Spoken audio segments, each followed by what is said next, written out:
Everyone, Patham पर आप सभी का मोस्ट मोस्ट मोस्ट वेलकम है। एंड फिर से हम लोग आपके लिए किसी भी SSC, railway, UPSI and banking sector के C group and D group के एग्जाम्स के लिए वीकली करंट अफेयर का सेशन खजाना लेकर आ चुके हैं। एंड मैं आपको हमेशा वीडियो के स्टार्टिंग में बता देता हूँ कि अगर आप किसी भी वनडे एग्जाम की तैयारी कर रहे हैं और वो सी ग्रुप या डी ग्रुप का एग्जाम है, तो आपको सिर्फ और सिर्फ weekly current affairs more than enough रहता है करने के लिए। आपको day by day current affair करने की कोई जरूरत नहीं है। बिकॉज ऑफ दैट आप किसी भी पीसीएस या यूपीएससी की तैयारी नहीं कर रहे हैं। तो आज हम करने वाले हैं 16 सितंबर से लेके 23 सितंबर का most important weekly current affair. तो चलिए बिना देरी के शुरू करते हैं। आज का पहला क्वेश्चन हो जाएगा, किस भारतीय संस्थान को FT masters in management 2025 ranking में शीर्ष स्थान मिला है? तो इसका करेक्ट आंसर हो जाएगा IIT Bengaluru. IIM Bengaluru. IIM Bengaluru को पहला स्थान मिला है FT masters in management ranking में। और पूरे विश्व के अंदर इसको कौन सा स्थान मिला है? इसको पूरे विश्व के अंदर 28 नंबर का स्थान मिला है। अब आपको एफटी मास्टर्स इन मैनेजमेंट से मतलब समझ में आना चाहिए। एफटी मास्टर्स इन मैनेजमेंट तो इसके जारी करता रहते हैं। इसके जारी कौन करता है? इसको जारी करता रहते हैं इसके फाइनेंस टाइम। फाइनेंस टाइम इसकी जारी करते रहते हैं। एंड पूरे विश्व में टॉप नंबर पे जो रहा है, पूरे विश्व में वर्ल्ड में जो टॉप किया है इसमें, वो किसने किया है?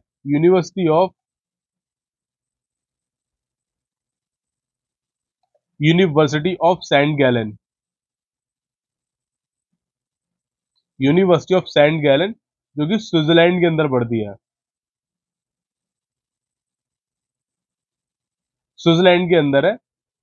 उसने इसमें टॉप किया है। तो ये था इंपोर्टेंट करंट अफेयर क्वेश्चन। आपको नोट डाउन कर रखना है इस क्वेश्चन को। इंपोर्टेंट क्वेश्चन है आपका ये। इसी टाइप से इसमें कुछ रैंकिंग बता रहा हूं मैं, आप नोट कर लीजिएगा, मार्क कर लीजिएगा अपने नोट्स में उसको। जैसे कि WPI, HDI, GGGI, CPI and SDG। इसमें WPI का हो जाएगा वर्ल्ड पीस इंडेक्स में। इंडिया की रैंकिंग के बारे में बात कर रहे हैं इन सभी इंडेक्सेस में हम। तो वर्ल्ड पीस इंडेक्स पहला हो जाएगा। वर्ल्ड पीस इंडेक्स में भारत की रैंकिंग क्या है? तो ये 115 रैंकिंग है 2025 के अंदर। अब ह्यूमन डेवलपमेंट इंडेक्स में भारत की जो रैंकिंग है 130 नंबर की रैंकिंग है। And global gender gap index, global gender gap index में भारत की रैंकिंग जो है 131वें नंबर की रैंकिंग है।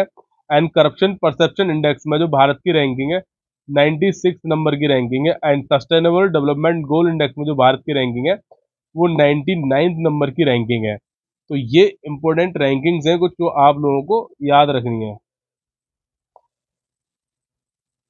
अगला प्रश्न हो जाएगा इसमें, हाल ही में Excel AUV Ghost Shark AI संचालित पनडुब्बी का अनावरण कहाँ किया गया है? अनावरण कहाँ किया गया? तो इसका करेक्ट आंसर हो जाएगा ऑस्ट्रेलिया के अंदर किया गया। ऑस्ट्रेलिया के अंदर किया गया तो ऑस्ट्रेलिया की कैपिटल हो जाएगी कैनबरा। कैनबरा है की कैपिटल हो जाएगी। और यहाँ के प्राइम मिनिस्टर जो हो जाएंगे Anthony Albanese. Anthony Albanese. And यहाँ की जो करेंसी रहती है वो रहती है ऑस्ट्रेलियन डॉलर। अगला प्रश्न हो जाएगा इसमें, स्वस्थ नारी सशक्त परिवार अभियान की शुरुआत कहाँ से की गई है? तो इसका करेक्ट आंसर है मध्य प्रदेश में से की गई है। मध्य प्रदेश से की गई है। तो मध्य प्रदेश में इसको स्टार्ट किसने किया? इसको स्टार्ट किया है नरेंद्र मोदी जी के द्वारा स्टार्ट किया गया। मध्य प्रदेश के द्वारा स्टार्ट किया है। तो मध्य प्रदेश की कैपिटल हो जाएगी भोपाल। क्या है यहाँ की कैपिटल? भोपाल। और मुख्यमंत्री हो जाएंगे यहाँ के मोहन यादव की सरकार है। कहाँ पर? मध्य प्रदेश के अंदर मोहन यादव की सरकार हो जाएगी। और यहाँ के जो गवर्नर हो जाएंगे वो गवर्नर हो जाएंगे मंगूभाई सी पटेल।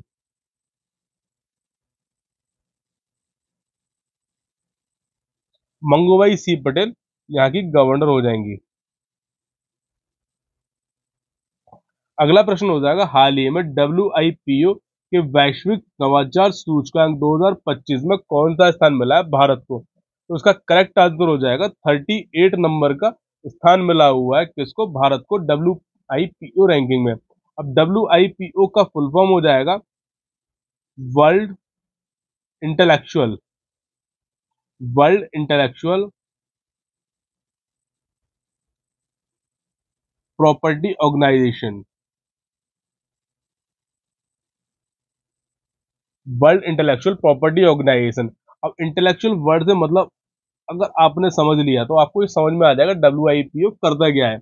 इंटेलेक्चुअल मीन्स होता है जैसे कि आपकी बुद्धिमत्ता या फिर आपके जो माइंड से जितने भी थॉट निकल रहे हैं, अगर वो ट्रेडमार्क कराने के योग्य है और उनको ट्रेडमार्क कराया गया है अगर, तो इंटेलेक्चुअल प्रॉपर्टी के अंदर है बात है। अगर एग्जाम्पल के तौर पर देखा जाए तो जैसे कि गूगल हो जाता है, जैसे कि गूगल है, इसका ट्रेडमार्क कराया होगा तो ये इंटेलेक्चुअल प्रॉपर्टी है। एग्जाम्पल सेकंड नंबर हो जाएगा इसरो, ये भी इंटेलेक्चुअल प्रॉपर्टी के अंदर में आता है, माइंड थॉट से रिलेट कर रहा है। और जैसे कोई वायरस वगैरह है या फिर वॉट एवर थिंक, जैसे कि अगर आपने कोई अपनी थॉट से वो प्रोसेस बनाया और उसको ट्रेडमार्क कराया हुआ है तो इंटेलेक्चुअल प्रॉपर्टी के अंदर में आता है। इसका मतलब ये होता है, ये आपको ध्यान रखना है, ठीक है। अब WIPO की स्थापना जो की गई थी 14 ऑफ जुलाई 1967 को इसकी स्थापना की गई थी। इसका जो हेडक्वार्टर रहता है वो रहता है, हेडक्वार्टर है जिनेवा स्विट्जरलैंड के अंदर, जिनेवा स्विट्जरलैंड के अंदर इसका हेडक्वार्टर है। एंड इंटेलेक्चुअल का मतलब मैंने आपको बता दिया। अब इसमें जो टॉप किया वो टॉप किस कंट्री ने किया इंटेलेक्चुअल प्रॉपर्टी WIPO में, वैश्विक नवाचार सूचकांक में जो टॉप किया नंबर पहले नंबर पे है वो हो जाएगा स्विट्जरलैंड। सेकंड नंबर पे है इसमें स्वीडन। तीसरे नंबर पर है इसमें USA। एंड इसमें जो लास्ट का नंबर वो है इसमें नाइजा। कौन है? नाइजा, लास्ट नंबर पे। और इंडिया की रैंकिंग में आपको क्वेश्चन की स्टार्टिंग में बता चुका हूँ, 38 नंबर की रैंकिंग है इसमें। अगला प्रश्न हो जाएगा, हाल ही में चर्चा में रही पुस्तक demography representation delimitation the north south divided in India, पुस्तक के लेखक कौन है? तो उसका राइट आंसर हो जाएगा रविकांत मिश्रा, जो कि एक हिस्टोरियन भी है। कौन है? हिस्टोरियन भी है, वो इस पुस्तक के राइटर है। अगला प्रश्न हो जाएगा इसमें, हाँ इसको आप क्वेश्चन को मार्क कर लीजिएगा, जितनी भी मैं आपको बुक्स वगैरह करा रहा हूँ ना किसी क्वेश्चन में, तो आप उसको नोट कर लीजिएगा मोस्ट इंपोर्टेंट क्वेश्चन के नाम से। एंड अगला प्रश्न है इसमें, मादक पदार्थों की तस्करी के विरुद्ध operation weed out, operation operation weed out किसने प्रारंभ किया? तो इसका करेक्ट आंसर हो जाएगा ऑपरेशन वीड आउट प्रारंभ करने वाला DRI।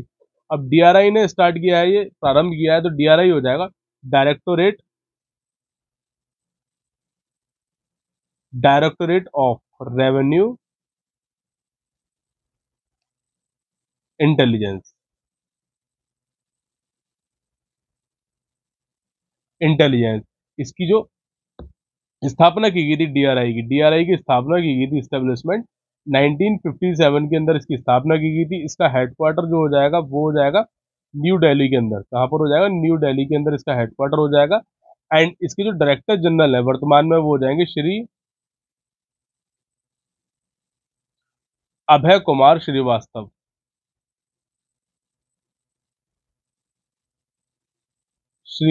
इसके DG डायरेक्टर जनरल हो जाएंगे। अगला प्रश्न हो जाएगा इसमें, हाल ही में AI मंत्री डायलॉग को नियुक्त करने वाला दुनिया का पहला देश कौन सा बना है? तो इसका करेक्ट आंसर हो जाएगा अल्बानिया।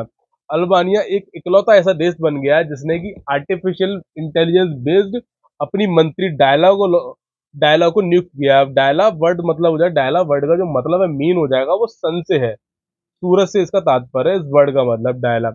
और ये डायलॉग जो है वो करेगी क्या? करप्शन से डील करेगी। किससे डील करेगी? करप्शन से डील करेगी, जो भी करप्शन हो रहा उससे डील करेगी। तो अल्बानिया ने इसको नियुक्त करने वाला पहला देश बन गया है। तो अल्बानिया क्या है? अल्बानिया एक यूरोपियन कंट्री है। अल्बानिया एक यूरोपियन कंट्री के अंदर आता है जिसकी कैपिटल हो जाएगी तिराना, जिसकी कैपिटल अल्बानिया की तिराना। और ये यूरोपियन यूनियन के अंदर में आता है, European country, European union, sorry एक सेकेंड, यूरोपियन यूनियन लिख दिया मैंने, एक मिनट, यूरोपियन यूनियन नहीं, यूरोपियन कंट्री,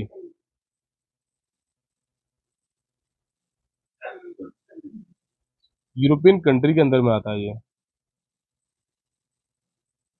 ठीक है। अगला प्रश्न हो जाएगा इसमें, हाल ही में महिला वर्ग में फायर, FIRE, महिला वर्ग में FIDE, FIDE नहीं है, FIRE फायर नहीं है, ये FIDE है, FIDE। FIDE grand Swiss, FIDE grand Swiss tournament 2025 किसने जीता है? तो उसका राइट आंसर हो जाएगा वैशाली रमेश बाबू, यही है वैशाली रमेश बाबू जिन्होंने फिडे ग्रैंड स्विस टूर्नामेंट जीता है। जो इसको होस्ट किया, फिडे ग्रैंड स्विस टूर्नामेंट को जो होस्ट किया गया वो उज्बेकिस्तान, उज्बेकिस्तान में समरकंद के अंदर इसको होस्ट किया गया है। एंड ये तो फीमेल वर्ग में जीती है। अब मेल कैटेगरी में किसने जीता है? मेल कैटेगरी में जीता अनीश, अनीश गिरी ने जीता है। मेल कैटेगरी में इसको अनीश गिरी ने जीता है। अब अगला प्रश्न इसमें 44वां, 44वां SCO RATS रैट्स काउंसिल की बैठक कहाँ आयोजित की गई है? रैट्स काउंसिल की बैठक कहाँ आयोजित की गई? तो इसका करेक्ट आंसर हो जाएगा चोलपोन। चोलपोन कहाँ पड़ता है? चोलपोन किर्गिस्तान के अंदर एक स्थान है, किर्गिस्तान के अंदर,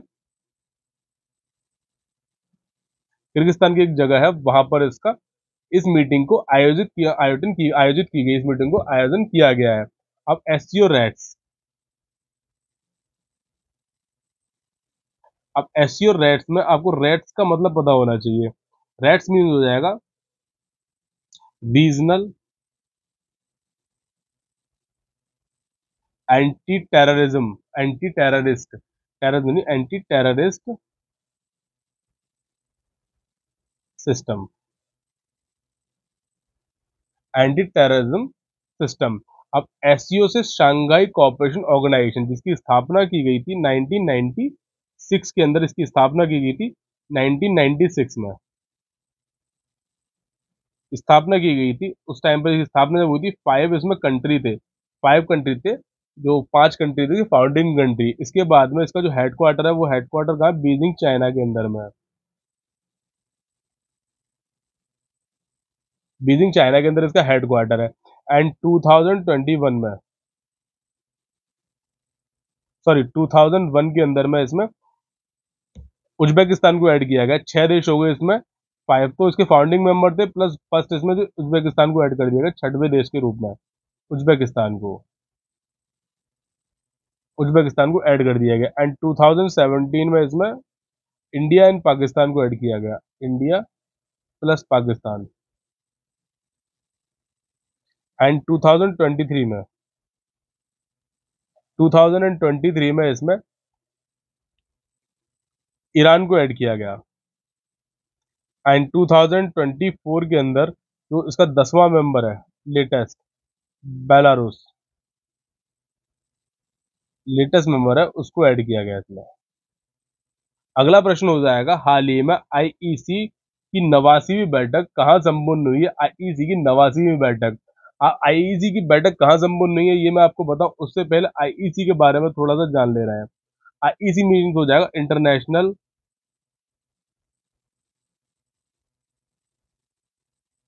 इंटरनेशनल इलेक्ट्रोटेक्निकल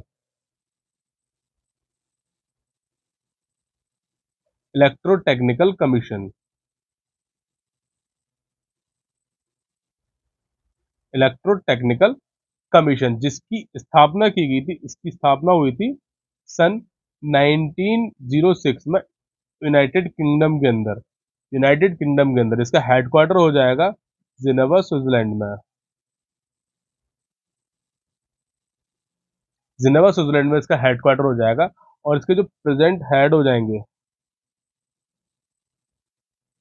इसके प्रेजेंट हेड जो है वो है जो कॉप्स, जो कॉप्स इसके प्रेजेंट हेड हो जाएंगे। एंड भारत ने इसको जो 89वीं बैठक है इसको संपन्न हुई है, कहाँ पर संपन्न हुई है? इंडिया के अंदर में संपन्न हुई है। और इंडिया इसको कौन से टाइम संपन्न करवा रहा है? 4th टाइम इसको कंप्लीट करवा रहा है, चौथी बार इसको कंप्लीट कराया गया भारत के द्वारा, ठीक है। एंड इसको जो 4th टाइम इसको है, इस मीटिंग को होस्ट किया इंडिया ने, तो किसके द्वारा होस्ट किया गया? ये किया गया प्रहलाद जोशी के द्वारा, प्रहलाद जोशी के द्वारा इसको होस्ट किया गया। प्रहलाद जोशी कौन है हमारे? ये हो जाएंगे हमारे एनर्जी मिनिस्टर। कौन हो जाएंगे? Energy minister, energy minister. अगला प्रश्न हो जाएगा इसमें, भारत के पहले विदेशी, अगला प्रश्न, भारत के पहले विदेशी अटल नवाचार केंद्र का उद्घाटन कहां पर हुआ? अटल नवाचार केंद्र, तो राइट आंसर हो जाएगा यूएई के अंदर। यूएई में कहा हुआ? अबू धाबी के अंदर, अबू धाबी के अंदर हुआ कंप्लीट। एंड अगला प्रश्न हो जाएगा इसमें, 77th prime time Emmy award 2025 का आयोजन कहां पर किया गया है? तो इसका करेक्ट आंसर हो जाएगा यूएसए के अंदर। यूएसए में भी कहा किया गया? Los Angeles, Los Angeles,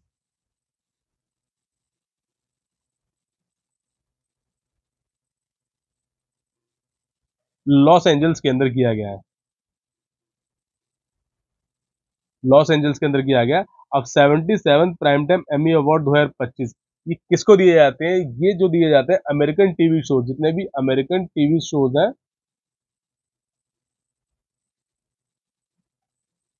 American TV shows में एक उत्कृष्ट योगदान के लिए या फिर अपने योगदान के लिए वहां दिया जाता है ये। हाल ही में सबसे कम उम्र के ग्रैंड मास्टर कौन बने हैं? सबसे कम उम्र के ग्रैंड मास्टर जो बने हैं, अभिमन्यु मिश्रा बने हैं, जो कि मात्र 16 साल की एज में है। अभिमन्यु मिश्रा सबसे छोटी उम्र के ग्रैंड मास्टर बने हैं, जो कि यूएसए के रहने वाले हैं। कहा कि यूएसए के रहने वाले हैं। अब पहले जो ग्रैंड मास्टर थे वो भारत के कौन थे? भारत से वो थे विश्वनाथ आनंद,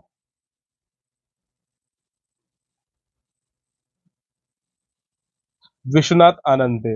एंड 88वें नंबर के ग्रैंड मास्टर, 88 नंबर के ग्रैंड मास्टर जो है दिव्या देशमुख।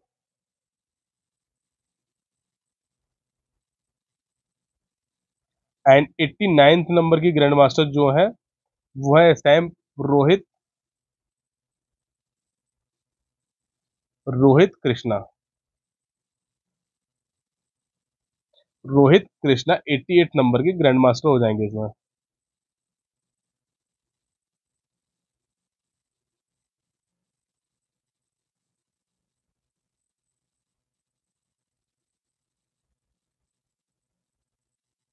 अगला प्रश्न हो जाएगा इसमें, हाल ही में, हाल ही में भारतीय प्रधानमंत्री ने विकसित भारत रोजगार योजना के लिए कितने बजट की घोषणा की है? तो इसका करेक्ट आंसर हो जाएगा 99,446 करोड़ के बजट की घोषणा की है।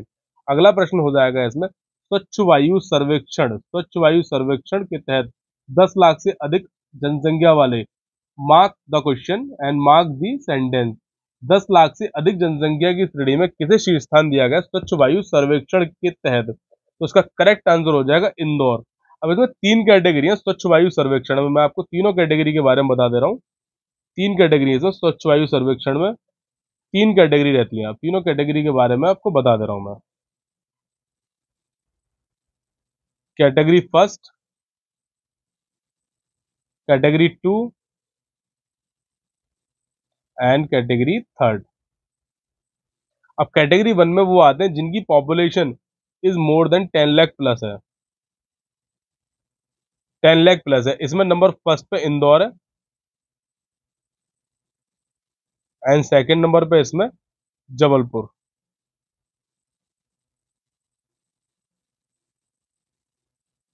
एंड कैटेगरी टू के अंदर में आता है जो कि 3 से 10 लाख के अंदर में आते हैं, जिनकी पॉपुलेशन 3 लाख से 10 लाख के अंदर में, जिसमें पहले नंबर पे है अमरावती।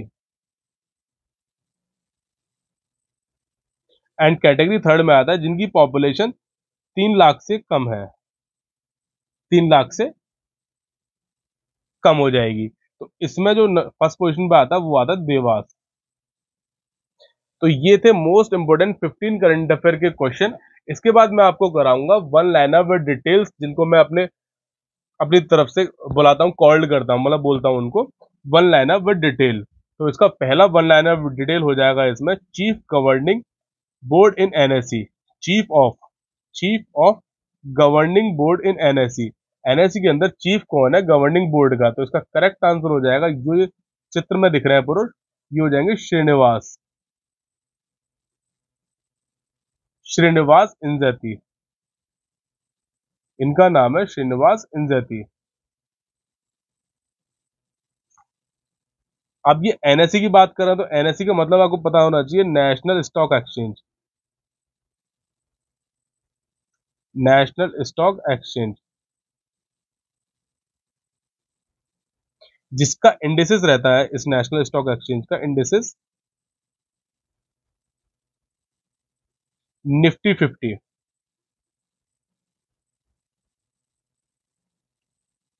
निफ्टी 50 रहता है इसका इंडेक्सेस। एंड इसकी स्थापना जो हुई थी, स्टेब्लिशमेंट हुई थी एनएसई की, वो हुई थी 1992 के अंदर। एंड इसका हेडक्वार्टर जो है वो मुंबई के अंदर रहता है। इसका हेडक्वार्टर मुंबई के अंदर है। और सबसे पुराना हमारा स्टॉक एक्सचेंज जो है पूरे एशिया का सबसे पुराना स्टॉक एक्सचेंज कह सकते हैं उसको हम। और कहते हैं पहला वो है बॉम्बे स्टॉक एक्सचेंज, बीएसई, जिसका का इंडेक्सेस रहता है Sensex and NSE. National stock exchange इसका निफ्टी 50 है। और इन दोनों के स्टॉक एक्सचेंज को रेगुलेट कौन करता है? वो करता है रेगुलेट इनको सेबी। सेबी इसको रेगुलेट करने का काम करता है, इन दोनों स्टॉक एक्सचेंज को। अब सेबी करता है सिक्योरिटी एक्सचेंज बोर्ड इंडिया, इसको कंट्रोल करने या रेगुलेट करने का काम करता है। इसकी स्थापना जो की गई थी वो 1988 के अंदर, इसकी स्थापना की गई थी 1988 के अंदर। एंड इसका जो हेडक्वार्टर, जो हेड है इसके, सॉरी हेडक्वार्टर नहीं, इसके जो हेड है वो हो जाएंगे हेड तुहिन कांता पांडे। तुहिन कांता पांडे इसके हेड हो जाएंगे। और सेबी एक स्टेचुरी बॉडी है, एक वैधानिक संस्था है, स्टेचुरी बॉडी। एक सेकेंड, स्टेचुरी बॉडी हो जाएगी।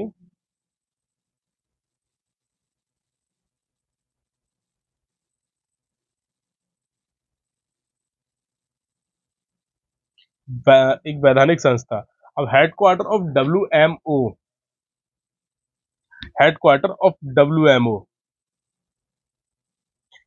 वो is the headquarter of W M O. Headquarter of W M O, headquarter of W M O. सबसे पहले डब्ल्यू एम ओ वर्ड के बारे में पता होना चाहिए आपको। डब्ल्यू एम ओ इसका मतलब है वर्ल्ड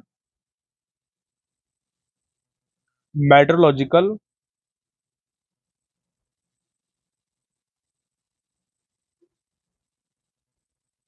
मेट्रोलॉजिकल ऑर्गेनाइजेशन।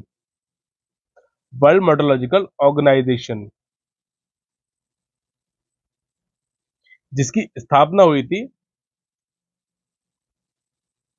1950 के अंदर में। एंड जिसका हेडक्वार्टर कहाँ पर? स्विट्जरलैंड, जिनेवा के अंदर। स्विट्जरलैंड, जिनेवा के अंदर world meteorological organisation, W M O. ठीक है, इसका हेडक्वार्टर रह जाएगा डब्ल्यू एम ओ। अब इसका headquarter of W M O, तो पता चल गया आपको आंसर के साथ ही, जिनेवा के अंदर है। जिनेवा के अंदर रहता है headquarter of W meteorological organisation. ठीक है, अगला पॉइंट हो जाएगा इसमें, अगला PM of Norway. PM of Norway जो है प्रधानमंत्री नॉर्वे के जो है वो हो जाएंगे जोनास जोनास गौर स्टोर। ये इसके प्रधानमंत्री हो जाएंगे नॉर्वे के। और यहाँ की कैपिटल हो जाएगी ओस्लो। ओस्लो यहाँ की कैपिटल हो जाएगी। एंड अगला वन लाइनर में डिटेल हो जाएगा संभव प्रणाली। संभव प्रणाली जो लॉन्च की गई है, संभव प्रणाली लॉन्च रिलेटेड विद, संभव प्रणाली रिलेटेड विद किससे संबंध रख रही है? इंडियन आर्मी से। इंडियन भारत की भारतीय सेना से।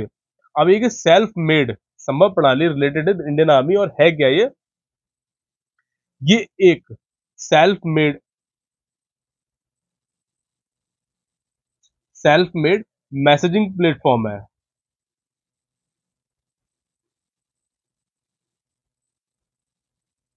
मैसेजिंग प्लेटफॉर्म है फॉर आर्मी। आप इसको समझने के लिए ऐसे समझ लीजिए, जैसे कि व्हाट्सएप होता है ना आपका, तो एंड टू एंड इंक्रिप्शन के दो लोग जो आपस में बात कर रहे हैं तो उन्हीं को पता होता है। लेकिन व्हाट्सएप क्या है, एक इंटरनेशनल एप्लीकेशन है जो किसी बाहर के देश से ऑपरेट हो रही है। तो हो सकता है कि हमारे देश के जो जवान है जो सरहद पर हमारे देश की सुरक्षा कर रहे हैं, अगर वो कोई सीक्रेट मिशन हमारा प्लान करते हैं हमारे देश की सुरक्षा के लिए, तो हो सकता है कि वो इन्फॉर्मेशन बाहर के देश के द्वारा किसी दूसरे देश को बेच दी जाए और वो हमारा मिशन जो है फेल हो जाए। एग्जाम्पल के तौर पर ऑपरेशन सिंदूर को समझ लीजिए आप। अगर की ऑपरेशन सिंदूर या फिर हमारी सर्जिकल स्ट्राइक हुई थी उसको समझ लीजिए आप, अगर इन दोनों की जानकारी किसी बाहर के देश को पहले से हो जाती तो क्या ऑपरेशन सफल हो पाते? नहीं। तो इसके लिए संभव प्रणाली इंडियन आर्मी की वो तकनीक है जिसके थ्रू ये एक दूसरे से मैसेज करके कंफर्म करते हैं ऐसी चीजों को सीक्रेटली, जैसे किसी को ना पता हो और कोई पता ना कर सके, सिर्फ इनका इंक्रिप्शन रहता है इसमें संभव प्रणाली के थ्रू। अगला वन लाइनर विद डिटेल हो जाएगा India's first, one liner with detail हो जाएगा India's first bamboo based bio refinery कहां पर स्थापित की जा रही है और कहां पर स्थापित की जा रही है? ये आसाम के अंदर। कहां? आसाम के अंदर। आसाम के अंदर। आसाम में भी कहां पर की जा रही है? ये नुमालीगढ़ में। कहां पर? नुमालीगढ़ के अंदर। अब इसको India first bamboo based bio refinery, इसको कौन बना रहा है? इंजीनियर्स, इसको बना रहा है engineers India limited. Engineers India limited बना रहा है। और जो इसमें बायो बैम्बू है, इस बायो नहीं, इसमें जो बैम्बू है, बैम्बू मतलब बांस जो होता है, उसको किसमें ट्रांसफर किया जाएगा? बायोफ्यूल के अंदर। अगला पॉइंट हो जाएगा इसमें वन लाइनर में डिटेल हो जाएगा आदि संस्कृति डिजिटल मंच। आदि संस्कृति डिजिटल मंच जो लॉन्च किया गया, वो लॉन्च किया गया किसके द्वारा? ये लॉन्च किया गया जनजातीय कार्य मंत्रालय। जनजातीय कार्य मंत्रालय के द्वारा। कार्य मंत्रालय के द्वारा इसको लॉन्च किया गया है। अब इसकी कार्य मंत्रालय के द्वारा लॉन्च किया गया है। अब ये है क्या? ये एक डिजिटल प्लेटफॉर्म है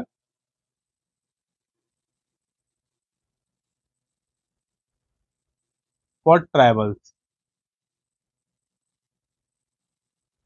जनजातीय लोगों के लिए एक डिजिटल प्लेटफॉर्म है ये, जहां पर ये संस्कृति और ज्ञान से जुड़े रहेंगे। अगला इसमें वन लाइनर डिटेल हो जाएगा डिफरेंट बट नो लेस। ये एक बुक है। ये किसकी बुक है? ये एक्टर अनुपम खेर। अनुपम खेर की बुक है। और मैंने आपको बताया मैं जितने भी इंपोर्टेंट बुक्स करा रहा हूँ उनको तो आप इंपोर्टेंटली मार्क कर लीजिए और उसको स्टार लगा के लिख लीजिए अपने नोट्स में, वो किसी न किसी एग्जाम में पूछी ही जानी है। अब IMD world talent ranking 2025, IMD world talent ranking 2025 में भारत को कौन सा स्थान मिला है? इंडिया को कौन सा स्थान मिला है इसमें? 63rd नंबर पे हमारा भारत रहा है इसमें वर्ल्ड टैलेंट रैंकिंग 2025 में। इसमें जो टॉप किया वो टॉप किसने किया है? स्विट्जरलैंड ने। स्विट्जरलैंड ने इसमें टॉप किया है। अब आईएमडी का मतलब हो जाएगा इसमें इंस्टीट्यूट फॉर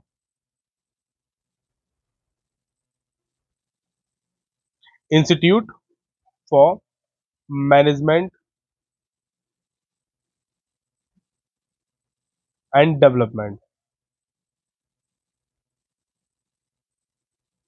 अगला प्रश्न हो जाएगा इसमें पीवी नरसिम्हा राव पुरस्कार। पीवी नरसिम्हा राव पुरस्कार किसको दिया गया है? पीवी नरसिम्हा राव पुरस्कार पहले तो पता होना चाहिए किस फील्ड में दिया जाता है आपको। तो ये इकोनॉमिक्स के क्षेत्र में, इकोनॉमिक्स के क्षेत्र में दिया जाता है। और 2025 2000 दो नहीं सॉरी, पीवी नरसिम्हा राव पुरस्कार दो इकोनॉमिक्स के क्षेत्र में दिया जाता है और ये डॉक्टर मनमोहन सिंह को, डॉक्टर मनमोहन सिंह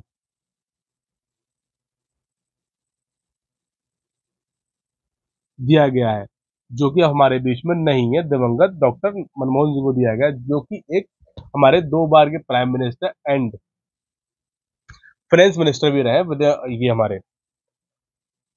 अगला इसमें वन लाइनर डिटेल हो जाएगा हमारा पीवी नरसिम्हा राव पुरस्कार इकोनॉमिक्स डॉक्टर मनमोहन सिंह को मिला है सन 2025 के अंदर।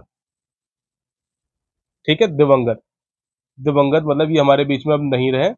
ये हमारे 2 बार प्रधानमंत्री और फाइनेंस मिनिस्टर भी रहे, वित्त मंत्री भी रहे। एंड अब नेक्स्ट वन लाइनर में डिटेल हो जाएगा इसमें। स्योम प्रहार क्या है? स्योम प्रहार एक एक्सरसाइज है। किसकी एक्सरसाइज है ये इंडियन आर्मी की एक्सरसाइज है। ये इंडियन आर्मी की एक्सरसाइज है, और जो कि कहां पर कंप्लीट हुई है? अरुणाचल प्रदेश के अंदर।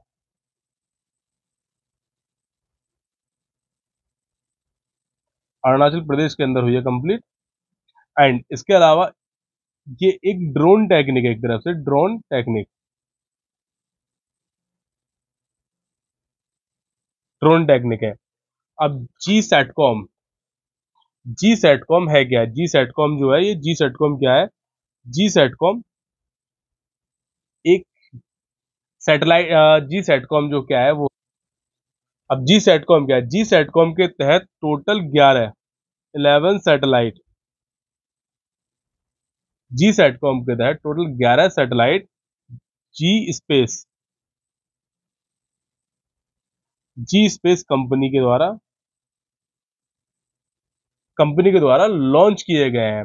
इंटरनेट ऑफ थिंग्स लॉन्च किए हैं कम्युनिकेशन पर्पस के लिए, पूरे विश्व की कवरेज के लिए। अब कौन से देश के द्वारा ये लॉन्च किए गए? तो ये चाइना के द्वारा लॉन्च किए गए हैं। अब मिशन सुदर्शन चक्र, अगला इसमें पॉइंट हो जाएगा, मिशन सुदर्शन चक्र। इसको बनाया, it is develop by self made, मतलब हमारा ये सेल्फ मेड है। सुदर्शन चक्र सेल्फ मेड। लेकिन है क्या ये एक स्वदेशी सुरक्षा पहल है for atomic space dams and Airways. ठीक है, ये एक स्वदेशी सुरक्षा पहल जो हमारी सेल्फ मेड सिक्योरिटी पहल है। ये हमारी सिक्योरिटी पहल है, जो कि हमें अलग अलग वे से, जैसे एटॉमिक वेज, स्पेस, या फिर अलग अलग तरीके से हमें सुरक्षा प्रदान करेगा, और ये सेल्फ मेड है हमारा। ठीक, अगला इसमें पॉइंट हो जाएगा female hockey Asia cup. Female hockey Asia cup 2025 को जो होस्ट किया है, वो किया है किसने? चाइना के द्वारा होस्ट किया गया है। अब चाइना के द्वारा होस्ट किया गया, तो चाइना की कैपिटल हो जाएगी बीजिंग, और यहाँ के जो प्रेसिडेंट हो जाएंगे वो हो जाएंगे जी जिनपिंग। एंड यहाँ की जो करेंसी है वो हो जाएगी युआन या फिर रैनमिनबी। और यहाँ पर जो लैंग्वेज बोली जाती है वो चाइनीज या मैंडरिन लैंग्वेज सबसे ज्यादा बोली जाती है। एंड इसके अलावा जो फीमेल हॉकी एशिया कप 2025 है, उसमें मेल और फीमेल कैटेगरी में कौन विनर रहा है? मेल एंड फीमेल कैटेगरी में। अब फीमेल कैटेगरी में सबसे पहले आपको पता होना चाहिए कौन विनर रहा है। फीमेल कैटेगरी में जो विनर रहा है वो रहा है चाइना, एंड जो रनर अप रहा है वो रहा है इंडिया। एंड इसके अलावा मेल कैटेगरी में जो विनर रहा है वो रहा है इंडिया, हमारा देश भारत। एंड रनर अप रहा है इसमें चाइना, सॉरी चाइना नहीं, south Korea, south Korea. And अगला इसमें वन लाइनर में डिटेल हो जाएगा, एंड्रॉथ। एंड्रॉथ एक एक्चुअल में है क्या? एंड्रॉथ जो है वो anti submarine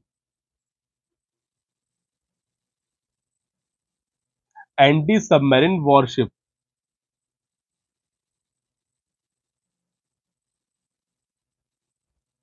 anti submarine worship है, जिसको कि इंडियन आर्मी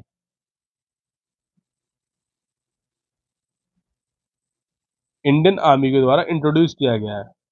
इंडियन आर्मी के द्वारा इंट्रोड्यूस किया गया है। और जो एंड्रॉथ नाम है वो कहाँ से लिया गया है? ये एक लक्षद्वीप के एक आइलैंड का नाम है, वहां से अडॉप्ट किया गया इस नाम को, एंड्रॉथ।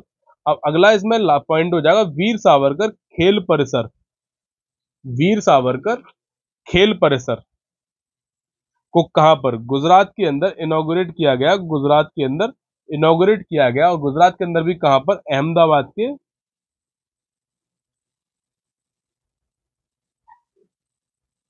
अहमदाबाद के नारनपुरा में, अहमदाबाद के नारनपुरा में इसको इनॉग्रेटेड किया गया है। और ये भारत का सबसे बड़ा खेल परिसर है। ठीक है, तो ये थे मोस्ट इंपोर्टेंट करंट अफेयर के question and important one liner with details. And I hope ये सारे के सारे क्वेश्चन आपको किसी न किसी एग्जाम में मिले और आपको बेनिफिट हो इन क्वेश्चन का। एंड ऐसी ही वीडियोस के लिए और इन्हीं मोस्ट इंपोर्टेंट करंट अफेयर्स के लिए आप चैनल को सब्सक्राइब करके रखिए एंड बेल आइकन को प्रेस कर लेना ताकि आपको टाइम टू टाइम नोटिफिकेशन मिलता रहे। एंड आपके सजेशंस के फॉर्म में आपको सजेशन के फॉर्म में अपने कमेंट सेक्शन में बताइए कि आपको जो भी मैं बता रहा हूँ करंट अफेयर के क्वेश्चन जो करा रहा हूँ आपके लिए बेनिफिशियल है या नहीं है। And most importantly like and share जरूर करें ताकि और लोगों को भी इस वीडियो का फायदा हो सके। तो चलिए आज के लिए इतना ही, मिलते हैं आपसे अगली वीडियो में। नमस्कार, धन्यवाद, बने रहिए पाठम के साथ।